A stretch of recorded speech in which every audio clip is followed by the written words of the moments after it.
Institutul pentru Studiul Războiului a publicat un mesaj puternic despre ezitarea Congresului American, din care voi încerca să rezum esențialul.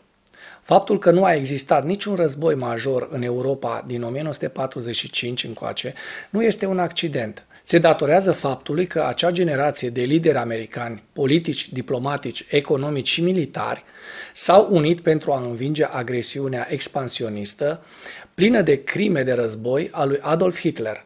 Același set de lideri a proiectat apoi un set de structuri care au asigurat stabilitate pe termen scurt într-o Europă foarte turbulentă și destul de violentă post-conflict, care a pus bazele unei păci pe termen lung.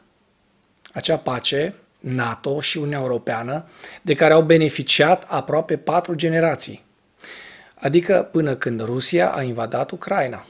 Liderii americani și europeni au lucrat împreună pentru a crea instituții de securitate, economice și politice europene postbelice, care au fost reciproc avantajoase pentru toți, inclusiv pentru America.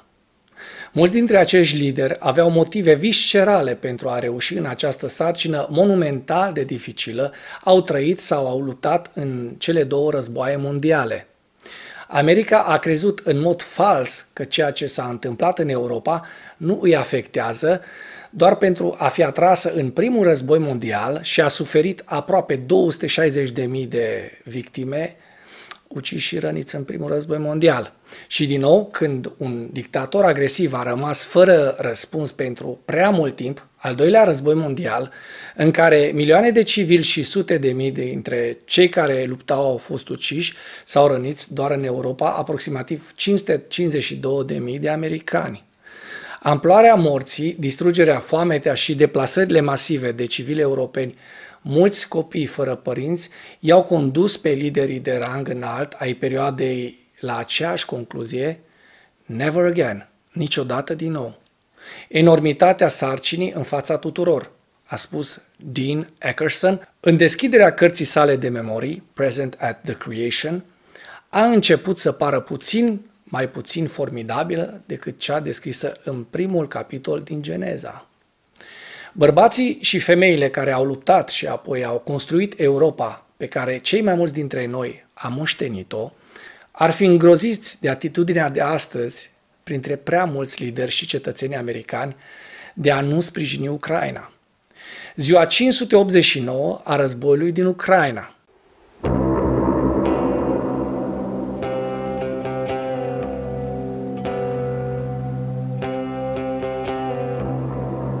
Armata rusă a transferat recent mai multe nave ale flotei Mării Negre, BSF, din portul din Sevastopolul ocupat, Crimea, în portul din Novorossiysk, Krasnodar Krai, probabil într-un efort de a le proteja de atacurile ucrainene continue asupra activelor rusești din Crimea ocupată.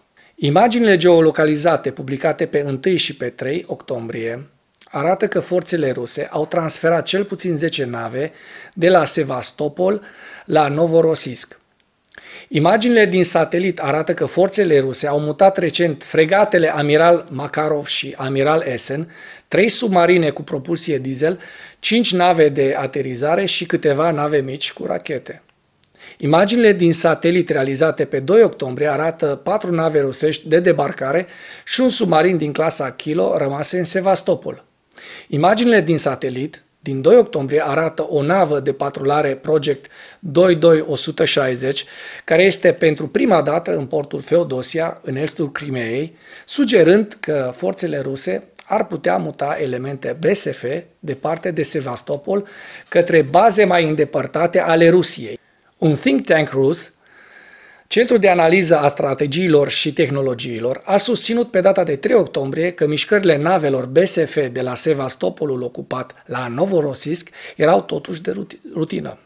Forțele ruse ar putea muta temporar unele nave la Novorossiysk în urma multiplelor lovituri asupra activelor BSF din Sevastopol și în apropiere, dar probabil că vor continua să folosească portul din Sevastopol, care rămâne baza BSF.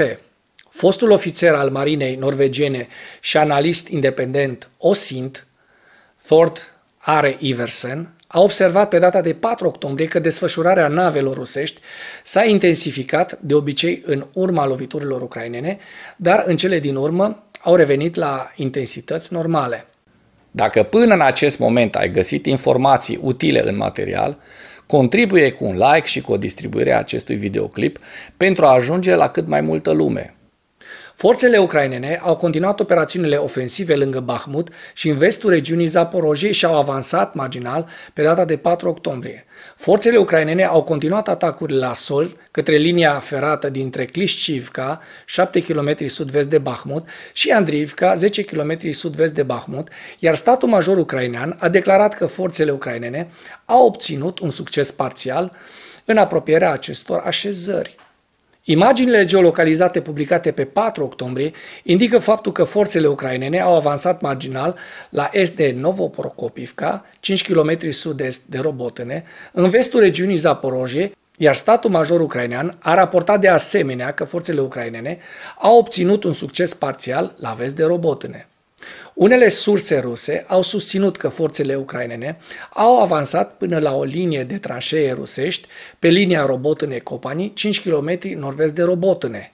Condițiile meteo de toamnă și de iarnă vor încetini, dar nu vor opri operațiunile de contraofensivă ucraineană, iar purtătorul de cuvânt al Consiliului Național de Securitate al SUA, John Kirby, a declarat pe 3 octombrie că vremea bună va dura încă 6 până la 8 săptămâni, înainte ca vremea să afecteze atât operațiunile ucrainene cât și cele rusești. În ceea ce urmează vă prezint un slide cu evoluția de ieri a celor mai importante fronturi din Ucraina. Hărțile sunt creația Institutului pentru Studiul Războiului. Pentru mai multe informații, accesați link-urile din comentarii.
Mulțumesc pentru vizionare. Dacă vrei să susții acest canal, abonează-te la Animatura.